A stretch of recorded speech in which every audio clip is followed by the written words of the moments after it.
So earlier today, Lamar Jackson tweeted that he had requested a trade from the Baltimore Ravens on March 2nd. And so looking at the Packers and Jets, the fact that they still haven't gotten a deal done with Aaron Rodgers, I want to talk about, could this situation with Lamar Jackson in any way impact the Packers and the Jets trade talks? Because right now, the Packers and Jets still don't seem to be on the same page. The Packers seem to want more than the Jets are willing to give, which has been the same story for the past few weeks. And who knows when one side or the other side is going to budge. And so when we throw in Lamar Jackson now, who does want to be traded to some team, and we look at the situation, the Ravens gave him the non-exclusive tag, which means that if a team wants him, they can give him an offer.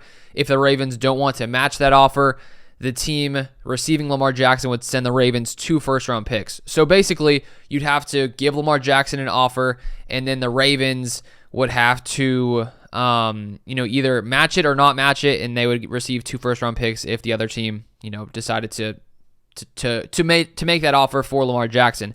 And so that could mean that if the Jets wanted Lamar Jackson, they could say, okay, we'll offer you this amount of money.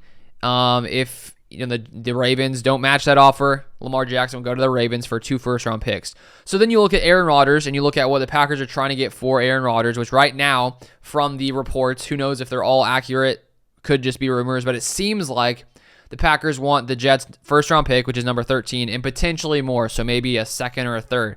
So if you compare the two, Aaron Rodgers could be worth a first or second, potentially, first or third. Who knows how it ends. Or Lamar Jackson could be worth 2 first-round picks. And when you do consider, Aaron Rodgers, his career, he's near the end of it. He's getting up there in age. It's possible he only plays one more season. Maybe he plays a few more. We just don't know, because every year for the past few years, Rodgers has had to take that time to decide what he wants to do. But then you do look at a guy like Lamar Jackson. He's only 26 years old, so he probably has more playing time left in his career, maybe 5 to 10 years, depending on how healthy he stays. And so when you look at that, you look at, okay, Lamar will be worth 2 firsts, Rodgers could be worth a first and a third. It wouldn't be crazy to think that the Jets could contemplate, okay, would it be better to get a guy who could be here for the long haul? I would assume they've at least had the discussion. Personally, I feel like they'd still rather stick with Aaron Rodgers just for the short term, especially because they have a very solid team built up, and I think really the only remaining piece is the quarterback. And I think when you look at Lamar Jackson, his injury history, Aaron Rodgers is a much safer pick, and I think honestly, I think Rodgers is a much better player than Lamar Jackson.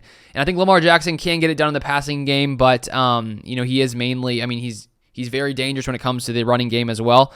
But I think when you look at that, it could make the Jets, try to use it as some kind of leverage against the Packers, saying, well, we could get Lamar for 2 first-round picks, and he could play for us for 10 years, to try to maybe take Rodgers' price down some. They could try to do that, but still, I think we've just seen that the Jets have seemed very decided on Rodgers with the bringing in Nathaniel Hackett, bringing on Alan Lazard, supposedly having interest in Mercedes Lewis and Randall Cobb. And then you also have Rodgers saying he intends to play for the Jets. And so it sounds to me like the Jets are fully sold on Rodgers. They want to have Rodgers in that system, and I think he's obviously a much better fit than Lamar Jackson would be in this system with Nathaniel Hackett.